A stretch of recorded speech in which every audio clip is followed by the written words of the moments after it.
Sex is a battlefield. Animals will go to every extreme to mate and ensure their survival. Without sex, a species is history. Its genes a dead end.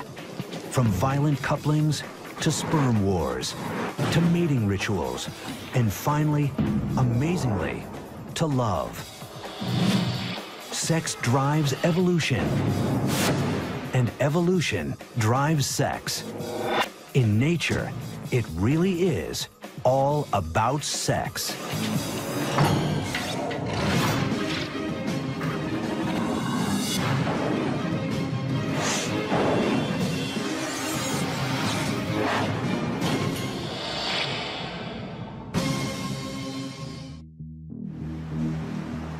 Just off the coast of Bimini Island in the Bahamas,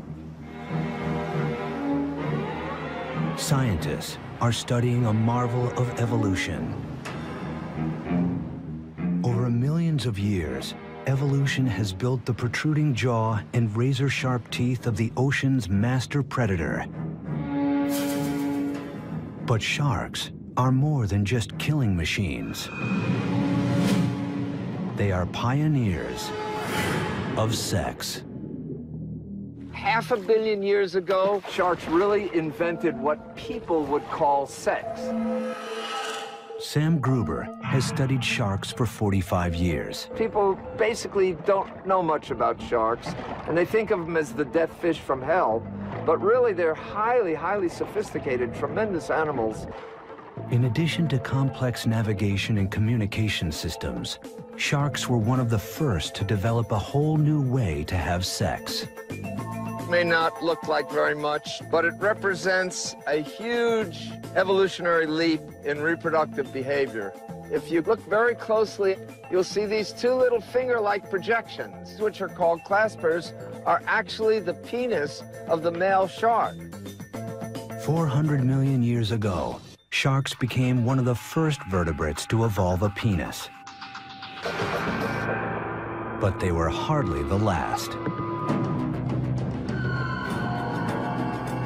Over millions of years, the penis proved so valuable that it evolved independently in animals as different as insects, birds, and reptiles. The penis is a good example of convergent evolution because it serves one purpose, but it's arisen in many different ways in a variety of organisms. But how did the penis become so vital? 700 million years ago, sharks, fish, and other vertebrates have yet to evolve. Sea life is instead comprised of simple, single-celled creatures. To pass on their genes, they don't have to partner up. They can reproduce by themselves. Reproduction before sex was all asexual. Asexual reproduction means that you just make copies of yourself and send them off into the environment.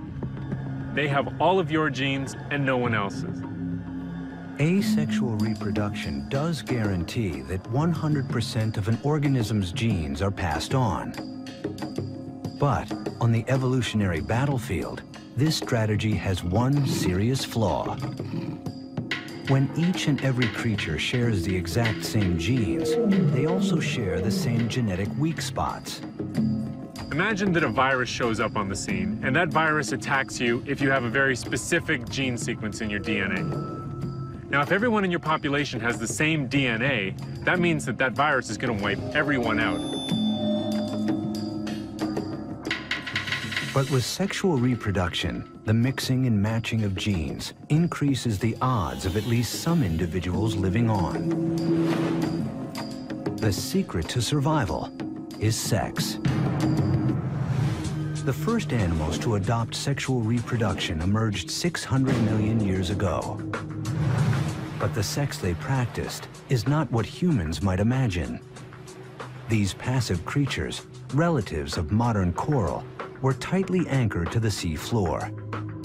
How can you mate when you can't move? Cast sperm and eggs on the waves and hope they meet. Each summer, billions of coral polyps simultaneously launch their reproductive cells into the current.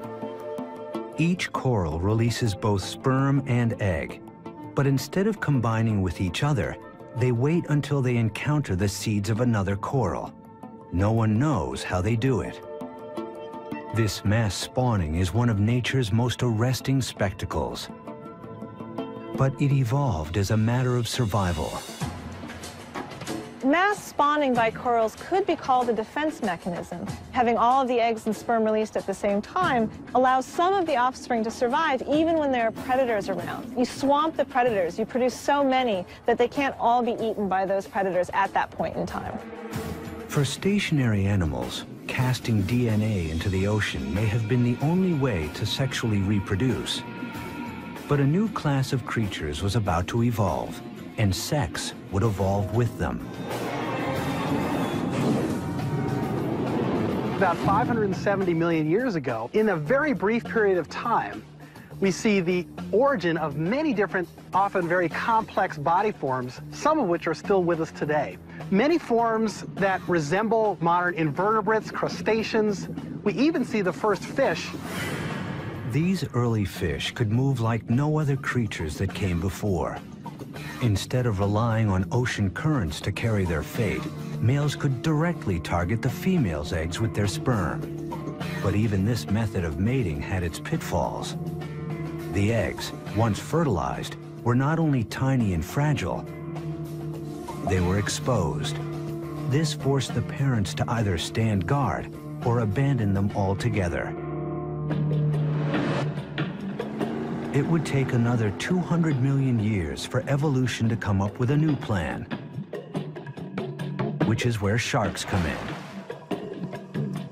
In sharks, evolution gave rise to an innovation that allowed males to deploy sperm directly inside the females. Sharks invented sex, so to speak.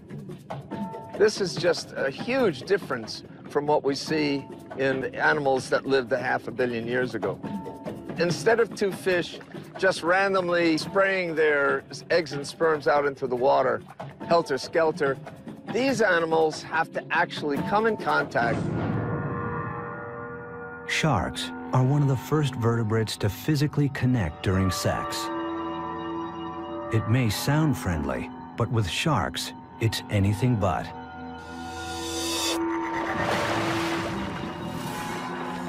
Cute guys, right? The male will bite her pectoral fin, her arm fin, and roll her over.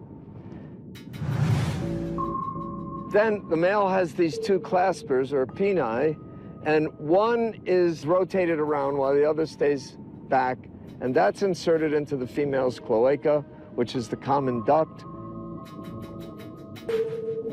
This vertical hold may look brutal, but biologically speaking, it's a thing of beauty.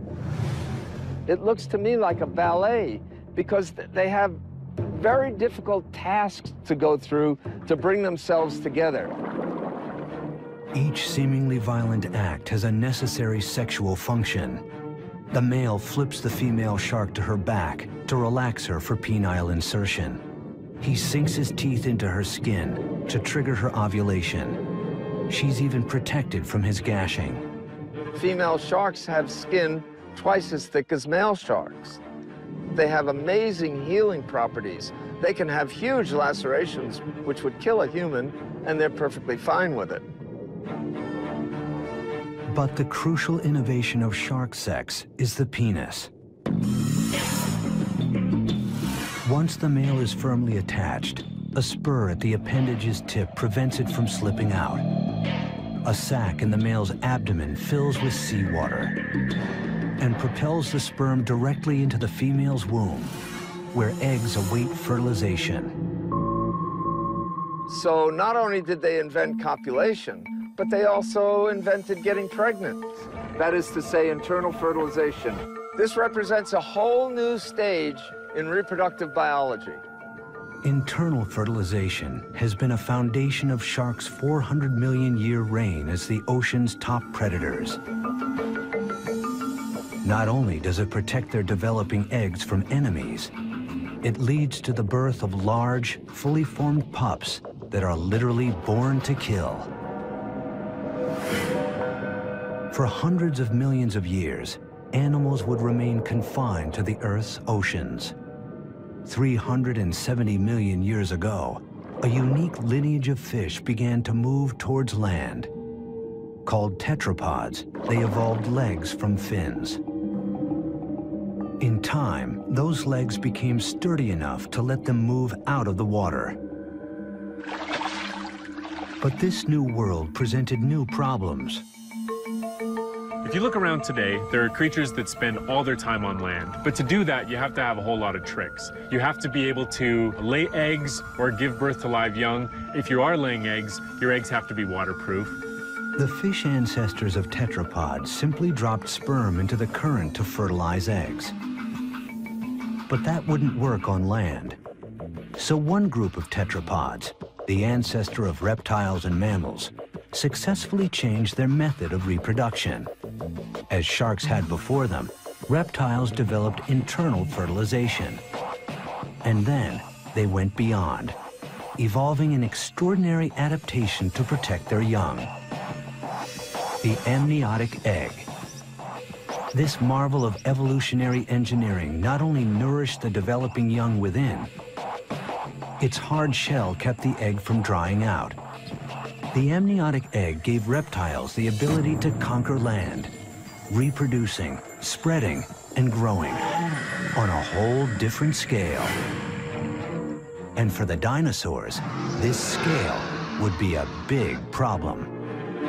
When you're 40 feet long and weigh 6 tons, how do you do it?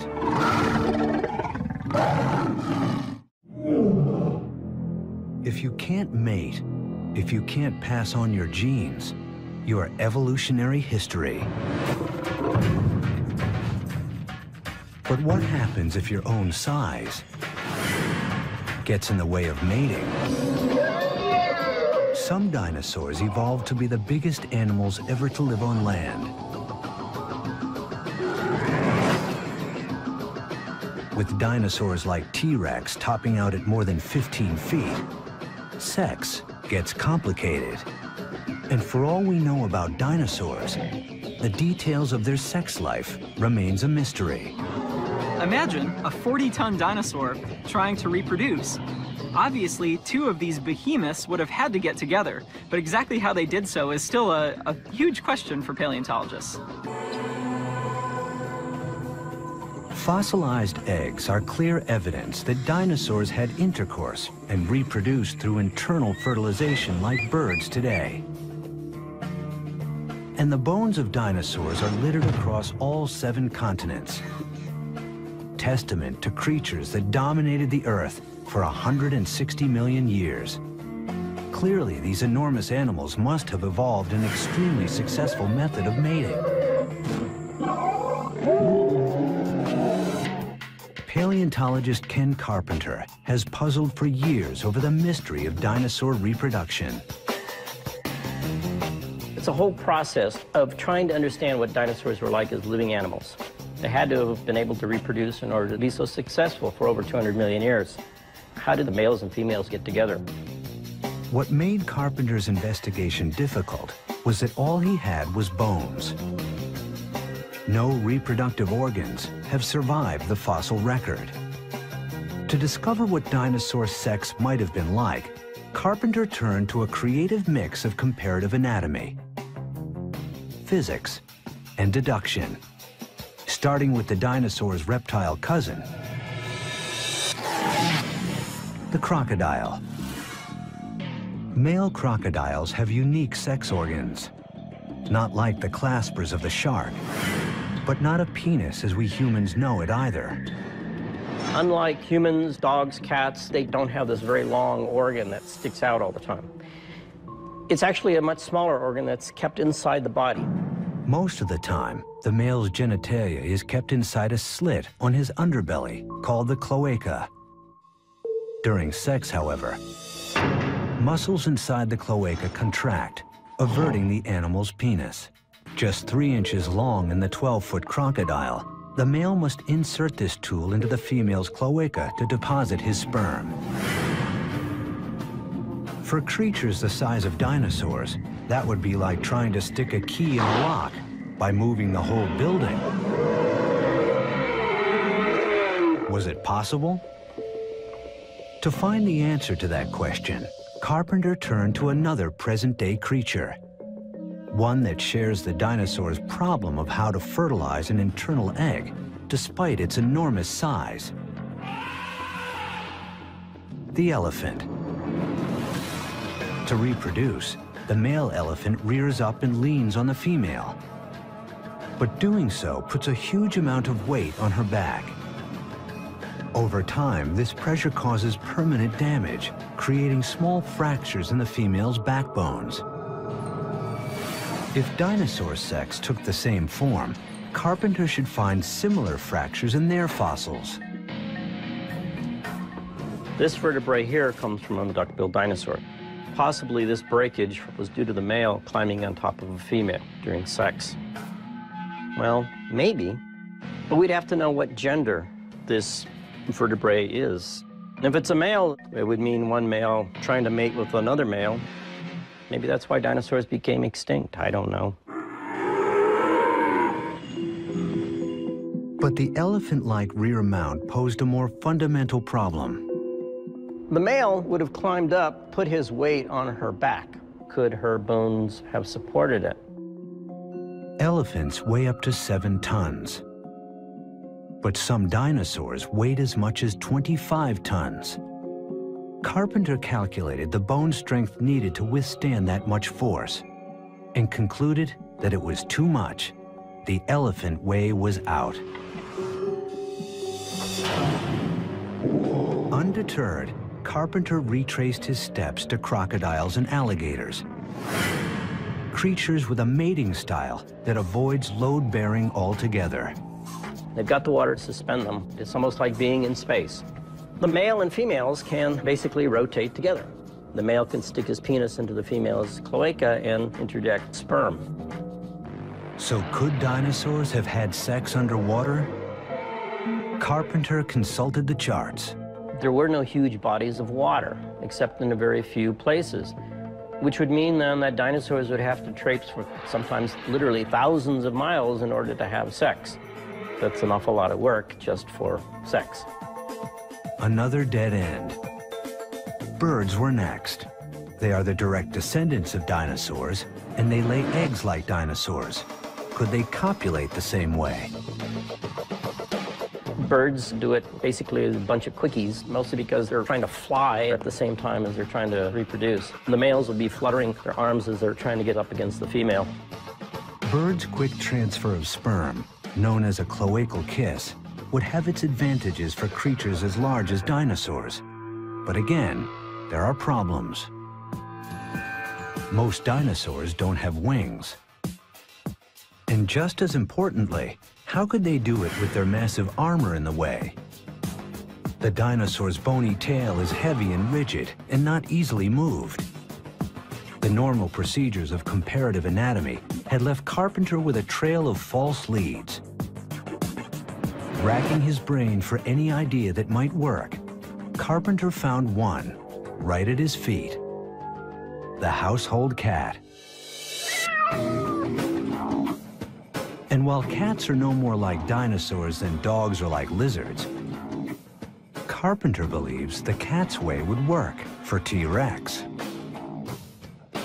If the female lowers herself much like a cat, raises her rear end up, the tail would certainly go up in the air and would expose her sex organ to the male. And the male can then climb up there and grab her on her neck, and then they can go at it.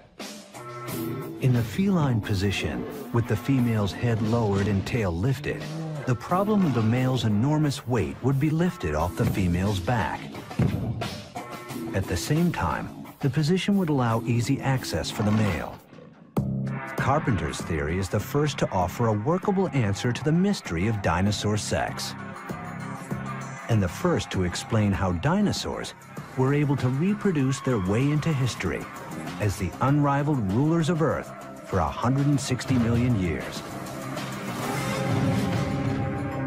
Dinosaurs were the largest animals to mate on land. Insects are some of the smallest, and in their tiny world, Sex is a war story that's been going on for millions of years, with its own villains and heroes. You know, when it comes to looking at reproductive biology, you gotta say that cockroaches are a superstar.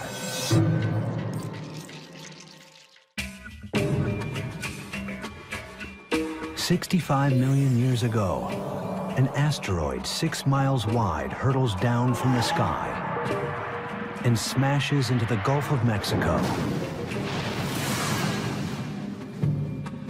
The impact signals the end of the dinosaur age. Their extinction claims half of all species, turning the Earth into a wasteland. But insects endure. How insects outsurvived so many other animals is still a mystery. Some scientists believe the asteroid's impact caused a temperature shift that put insects into hibernation. When they re-emerged, they flourished, developing new ways to reproduce at staggering rates. But in the insect world, sex is more than just reproducing. It's a battle of the sexes, a war over sperm. Sperm competition has been extremely important in the evolution and diversification of insects. Males are, of course, competing to make sure their sperm makes it into the female reproductive tract. At the same time, females are able to manipulate which sperm make it to successfully fertilize the egg. The female seeks multiple sexual partners, giving her offspring a diverse genetic portfolio and a greater chance at survival. But the male seeks to father all the offspring. The more paternity, the better the chances for his genes. What the male wants and the female needs are in conflict, and has spawned an evolutionary arms race, stretching the limits of evolution. A far cry from the shark's simple clasper, insects have evolved the widest variety of penis shapes on the planet. In one of the most shocking, the male damselfly's penis has sharp horns at the tip and spiky thorns down the side. If it looks like a scrub brush, there's a reason. The male uses his tool to scrape out the sperm of his rivals before depositing his own. This technique removes more than 90% of the existing sperm, virtually guaranteeing the offspring will be his. And the males of other insect species take even greater pains to guarantee a return on their deposit. There's a great strategy that some insects and also some mammals have come up with, which is called a copulatory plug. And after a male mates with a female, some of the semen hardens and becomes a plug, and it prevents other males from being able to mate with the female. It's a pretty good strategy. But honeybees take it a step further. Not just using a plug, they are the plug. Tens of thousands of male bees compete for the queen. Only one gets to mate with her. Think he's the lucky one? Think again. Upon reaching climax, his penis rips away from his body and becomes stuck inside the queen. He dies in order to lock his sperm inside her. But despite this ultimate sacrifice, female bees evolved a countermeasure, a way to pop out the plug, freeing the female to choose the sperm of another, maybe better mate. In bees, at least, females are winning the sexual arms race. But in other species, the males are taking the lead. In stick insects, males have gone beyond the removable plug, evolving into living chastity belts. They attach to their mates for weeks to prevent any other male from fertilizing her eggs. And the male love bug takes this strategy a radical step further. Once he locks his sex organ inside his partner's, he throws away the key. The male's commitment to the act is total. Once joined, he spends the rest of his life in the act of copulation. After the couple is through mating, he will die, to be dragged around by the female until she lays her eggs. Eggs all fathered by that single male.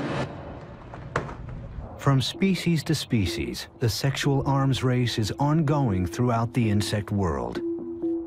But in one familiar group, females may have found a way to finally end the war.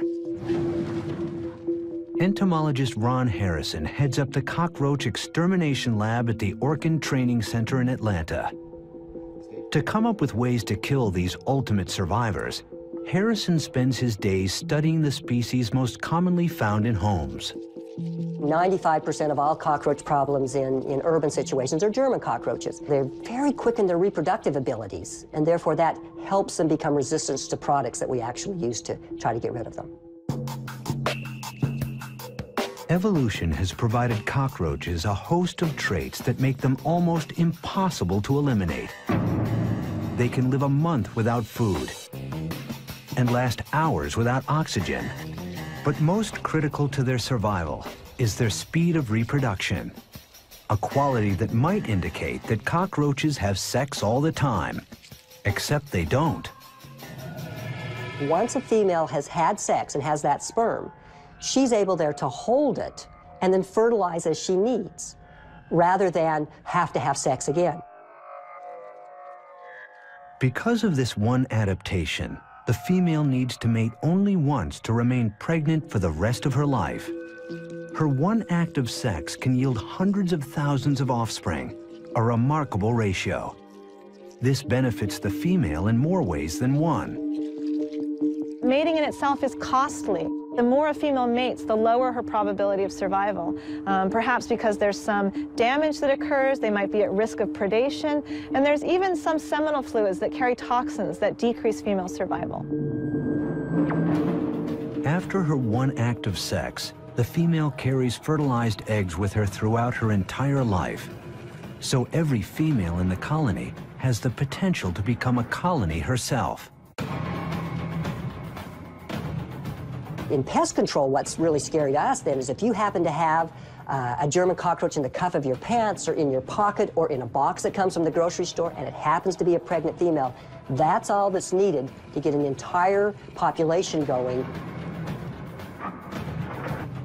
This adaptation has given the species the ultimate survival advantage. When you look at the whole evolution of animals, these started out 400 million years ago and are continuing to be very successful. You know, when it comes to looking at reproductive biology, you've got to say that cockroaches are a superstar.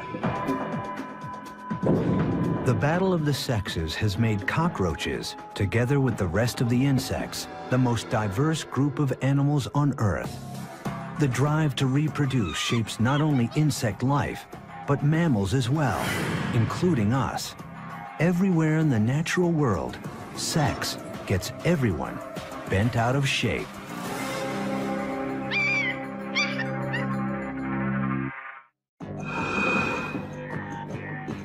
Animals will do anything to mate. The drive to pass on genes and ensure survival of the species is so strong that it causes evolutionary changes. This process is called sexual selection. It's a type of natural selection, but it's the kind of selection for the kind of traits that evolve not to survive another day, but to win at the mating game. To be successful, in evolutionary terms, your genes have to be in the next generation. As soon as you have sexual reproduction, what you're doing is going out into the environment and looking for other individuals that are doing well and trying to get some of their genes into your offspring. You need to assess how everybody in your population is doing in terms of their reproductive output. The game of courtship in the animal kingdom is largely typecast. For the most part, males display, females choose. There's not an animal on this planet in the wild that will copulate with anybody. They all have favorites. Too old, too young, too scruffy, too stupid acting, and they won't do it. And for good reason, because an animal only has a few chances to pass their DNA on into tomorrow. And so they want to do it with the kind of individual that will really enable them to survive. And females can often have really weird criteria by which they choose which male they're going to mate with. Sexual selection has had huge consequences. Males of a species, they have to compete with each other to find a female. It gives rise to a whole different set of behaviors and appearances in animals to compete with other males and try to get a female mate. For example, a moose uses its antlers to fight other moose in order to win the opportunity to copulate with certain females. So there's two types of traits that evolve for sexual selection. One are traits simply to fight off members of your own gender, and others are traits to attract the opposite sex. The pressures of sexual selection worked on the male stalk-eyed fly to compete for the largest eye stalk, on the male finch to sing and to show red, on the rhinoceros beetle to grow massive fighting horns, on the male lion to grow his mane, and on the male giraffe to grow a powerful long neck. Some forms of sexual selection can actually drive species extinct because the traits that females prefer are so elaborate that they actually get in the way of day-to-day lives of males. Take the case of the Irish elk, the ancient cousin of Europe's fallow deer. Females really liked big antlers, and so over time, males with large antlers were selected over males with smaller antlers. Over progressive generations, the average size of antlers in the population got bigger and bigger and bigger and bigger. Eventually, the antlers got so big that they were at the very limit of what an animal can sustain and still survive in its environment. And ultimately, the Irish elk went extinct, and a lot of people think that it went extinct because its antlers were just too big. But even after the rams have butt heads and the mating has begun, in some species, the female has more work to do to be sure the goods are delivered. The female or the male approach each other, then the male mounts the female. After 1-2 seconds, the female starts calling. German primatologist Donna Pfefferle works with a unique group of wild macaques who live atop the Rock of Gibraltar. She came here to investigate the mystery of why female macaques cry out so loudly during sex. Over 2 mating seasons, she recorded the macaques, focusing on the frequency and intensity of the females' cries. She then looked for differences between the females who made noise and the females who didn't. What she found was extraordinary. Far more of the noisy females became pregnant. The earlier, the faster, and with the higher peak frequencies the female calls, the more likely the male is to ejaculate. In fact, males were 10 times more likely to ejaculate with a calling female than with a silent one. Pfefferle concluded that the females evolved the loud sex noises in a clear case of sexual selection. The noises increase the odds of bearing young. They're screaming and shouting for a reason. If he doesn't ejaculate, then what's going to happen is she's not going to conceive. So what she's got to do is she's got to encourage him. Eric Shaw has spent years closely observing the Gibraltar macaques, who are known for one thing: sex. They have sex on average once an hour, and they have evolved to use it for social purposes. Kevin. No, but we've got free-ranging primates here that we know have been here for 300 years. I know, stop panicking. There's a lot of questions that they can answer for us, be it a question of how to feed them, or be it a question of sex. For these primates, sex is part of how the community communicates and bonds. They use their sexuality in a lot of ways like we do, I suppose. You had a male and a female here, and he threatened her because you're a little bit too close to my food. To stop the threat, she presents herself. In other words, take me, I'm yours. Here we go.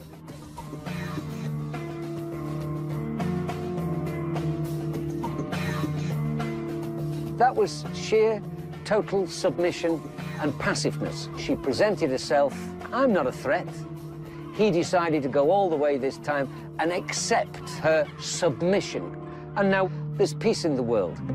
The macaque community needs order to keep their elaborate social network intact. There are little families within families, you know. One female will have 5 children over here, another will have 4 over there, but they need this protection, they need this cohesion, they need to move as a troop.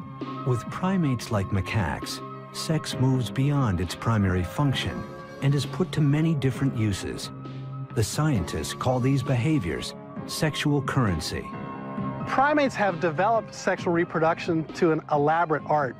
No longer is it just a physical coming together with no consequences other than reproduction. Now it's the fulcrum of many different aspects of primate societies.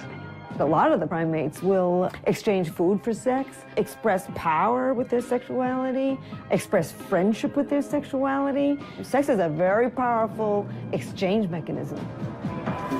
The mix of sex for reproduction and social purposes evolved by primates like the macaque set the stage for the human sexuality that was to come.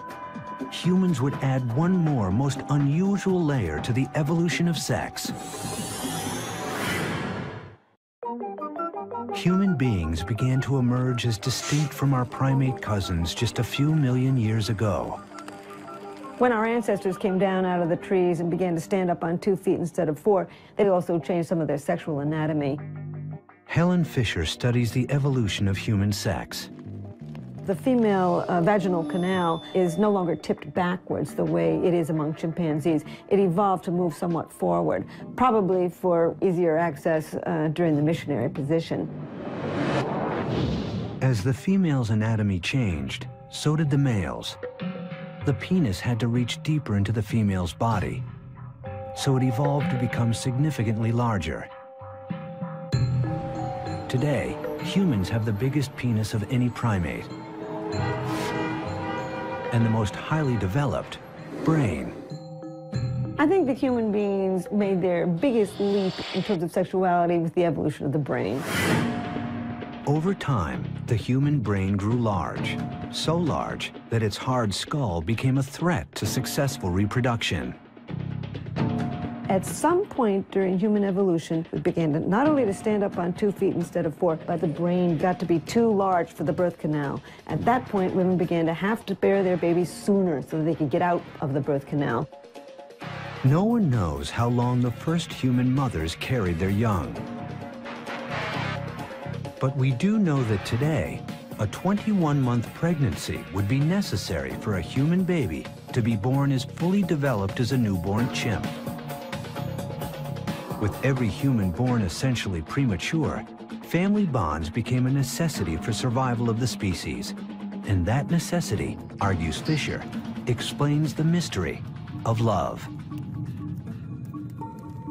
As we evolved babies that would have a very long childhood and even adolescence, we began to need to sustain a partnership with somebody long-term.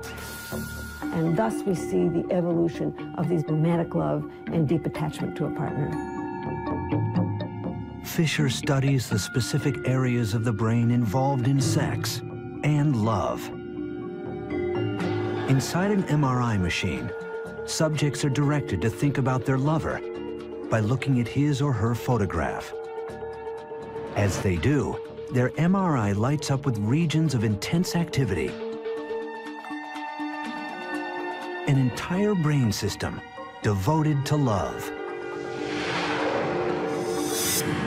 By 2 million years ago, we began to build this very large cortex. And then suddenly, sex and mind became interconnected. These brain systems for the sex drive and for romantic love are woven deep into primitive parts of the human brain. Humans forever changed sex with the evolution of love.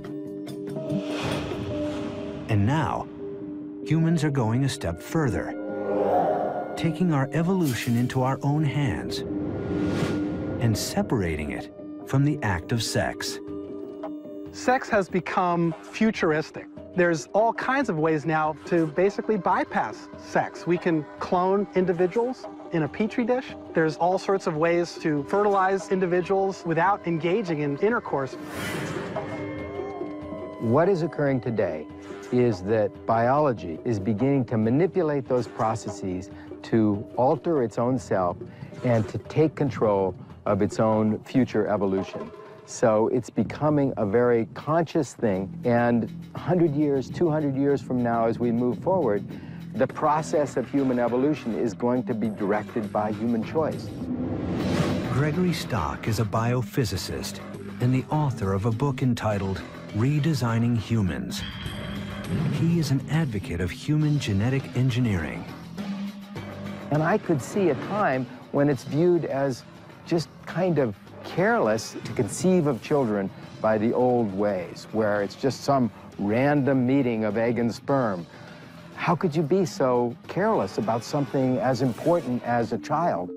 Stock believes the logical first step will be genetic screening, a process in which couples will be able to bring their sperm and egg together in the lab to generate multiple embryos.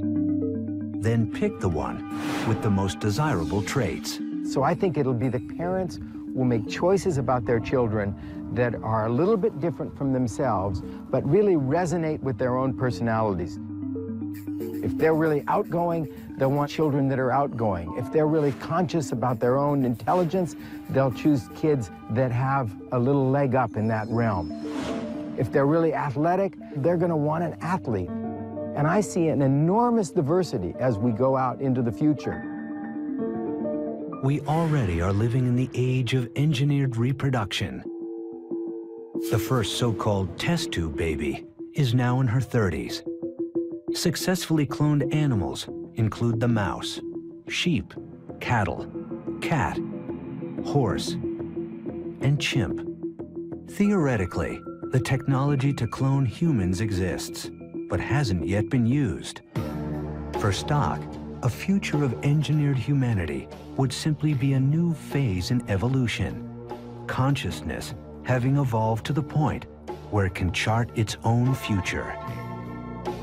As you begin to have meaningful choices, things that can be done that people consider to be of value, for instance, a genetic screening so that you can be absolutely certain that your child is going to be very, very healthy, then I think you're going to get these technologies used in a very, very broad fashion.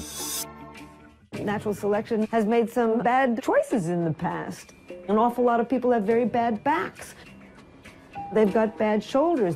They pull out various parts of the body because it's not yet perfectly evolved. And if we could make some changes in selection so that we get rid of genetic diseases, it would be an improvement.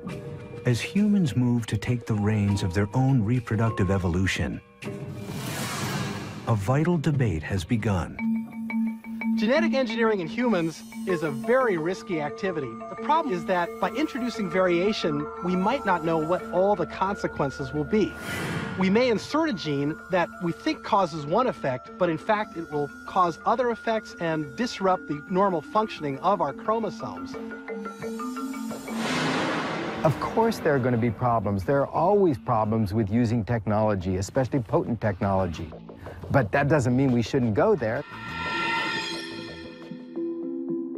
It's going to be a very messy, a very chaotic, a very unpredictable process. And to me, it's just the next stage of evolution. Taken to its logical extreme, in the future, the act of sex may have no place in human life at all. But for most scientists, the thought that the human animal would drop a behavior that is the product of millions of years of evolution is highly remote. Genetic engineering is far from the end of sexual reproduction. We are far from evolving beyond sex. I don't think that's ever going to happen. As long as there is life, it seems there will be sex.